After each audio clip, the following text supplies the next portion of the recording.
সোমবার বীরভূমের বোলপুরে পল্লীমঙ্গল ক্লাবের মাঠে নির্বাচনী জনসভা থেকে ফের একবার রাজ্যের শাসক দলকে তোপ দাগলেন কেন্দ্রীয় স্বরাষ্ট্রমন্ত্রী অমিত শাহ। ক্ষমতা এলে কাটমানি ও সিন্ডিকেটওয়ালাদের উল্টো করে ঝুলিয়ে সোজা করার হুঁশিয়ারি দেন তিনি। আপনারা মেশিনে পদ্মের চিহ্ন খুঁজে নিলে তৃণমূলের গুন্ডাদের আমরা খুঁজে বার করব। সোমবার দুপুরে বীরভূমের বোলপুরে পল্লীমঙ্গল ক্লাবের মাঠে নির্বাচনী জনসভা থেকে ফের একবার রাজ্যের শাসক দলকে তোপ দাগলেন কেন্দ্রীয় স্বরাষ্ট্রমন্ত্রী অমিত শাহ। ক্ষমতায় এলে কাটমানি ও সিন্ডিকেটওয়ালাদের উল্টো করে ঝুলিয়ে সোজা করার হুঁশিয়ারিও দেন তিনি।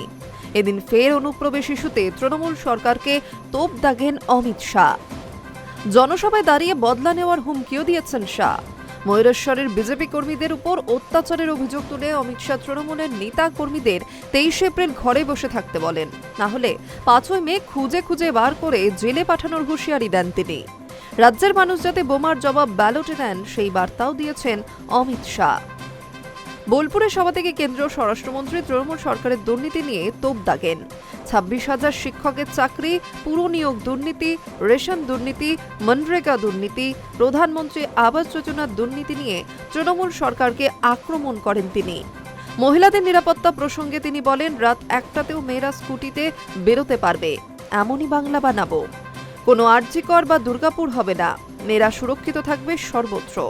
ক্ষমতা এলে ইউনিফর্ম, সিভিল কোড বা অভিন্ন দেওয়ানি বিধি চালু করার কথা ফের একবার অমিত শাহর মুখে শোনা গেল। স্বরাষ্ট্রমন্ত্রীর অভিযোগ, জলজীবন মিশনের কোটি কোটি টাকা তৃণমূলের গুন্ডারা আত্মসাৎ করেছেন। ময়ূরেশ্বরের রাস্তার হাল নিয়ে সরব হয়েছেন স্বরাষ্ট্রমন্ত্রী। এমনকি শান্তিনিকেতনে রবীন্দ্রনাথ ঠাকুরের ঘর ভেঙে দেওয়া হয়েছে বলেও দাবি করেন তিনি। তার কথায় তৃণমূল বাংলার সংস্কৃতিকে রক্ষা করতে পারে না। মোদিজি শান্তিনিকেতনে ইউনেস্কোর স্বীকৃতি এনে দিয়েছেন।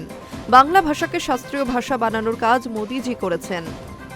উল্লেখ্য, সোমবার যে সময় অমিত শাহ বীরভূমের বোলপুরে নির্বাচনী সভা করছিলেন, ওই সময়ই বীরভূমের সিউড়িতে সভা ছিল মুখ্যমন্ত্রী মমতা বন্দ্যোপাধ্যায়ের। সভা থেকে মমতা বন্দ্যোপাধ্যায় ফের একবার কেন্দ্রের বঞ্চনার অভিযোগ তুলে ধরেন। তিনি জানান, কেন্দ্রের বঞ্চনা সত্ত্বেও জলজীবন মিশন, আবাস যোজনা সহ বিভিন্ন প্রকল্পের কাজ চালু রেখেছে রাজ্য সরকার। High news network.